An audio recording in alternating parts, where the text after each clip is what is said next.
I'm going to show you how I bake it.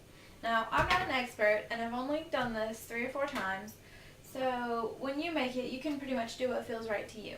But I'll show you what I like to do.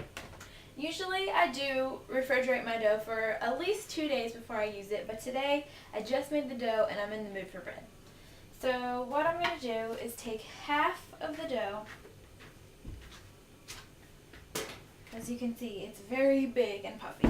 And it deflates as you pull it up, but that's okay. Because you're going to let it rest and it'll puff back up a little. And do most of its rising in the oven. So what I'm doing right now is scraping it off from the sides, so it's easier for me to grab about half of it. Then I'm going to cut it with a bread knife.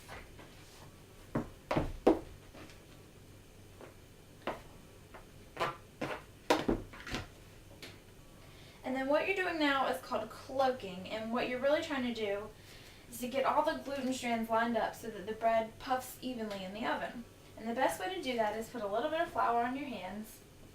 Again, this is just the way I do it. I'm not a professional, and I've only done it a few times, but you can do whatever feels right to you. Put some flour down, just a little bit. Get your hands real nice and floured. And the book's method tells you to grab it from the sides and pull it in, sort of like you're making a ghost in a sheet, pulling it from each side. But what I like to do is kind of like when I'm making pizza. Don't put it on the flour, put it on the dry part of your board and kind of run it around in a circle like this. Just enough so that the top of the dough ball looks pretty smooth. It usually takes about 15 to 20 seconds. And you'll feel the dough ball tighten up in your hands as you're rolling it. And when it's done, when you poke it, it puffs back. And again, my way is a little bit different from what the recipe says.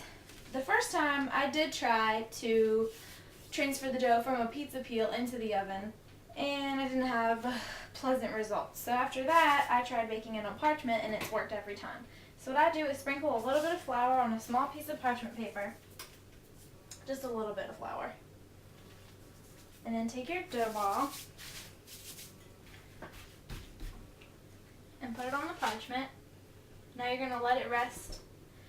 Refrigerated dough rests for about 40 minutes. Since this isn't refrigerated, I'll probably let it rest for about 20, and then I'll come back and show you how I put it in the oven. Before you bake your bread, you're going to dust it lightly with flour. And then you're going to slash it about a 1/4 inch deep, and you can do whatever kind of design you want. Tic-tac-toe, X. I like to do 3 like scalloped lines. And you can use a razor blade or a serrated bread knife. Doesn't really matter. Just something that cuts. About a 1/4 inch deep. And then you're ready for the oven. When you're ready to put your bread into the oven, this is a tricky part, and I still really haven't got it down, and it makes me nervous every time I do it, but this is what I do.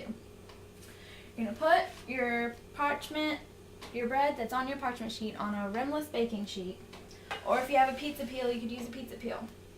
Now inside the oven, you already have a piece of stone that has been preheated to 450 with the oven, and there's a broiler pan on the rack underneath of that that's really super hot. So what you're going to do is you're going to open the oven. You're going to slide your bread right onto your rack. And you're going to take some water and make sure you have an oven mitt on because it could get pretty steamy. And you're going to fill that broiler pan with water. And then close the oven, set your timer, and that's it. So it's been 30 minutes and our bread is very brown and kind of misshapen because, like I said, I'm not an expert. And we're going to set it on a cooling rack and wait until it's completely cool before we slice into it.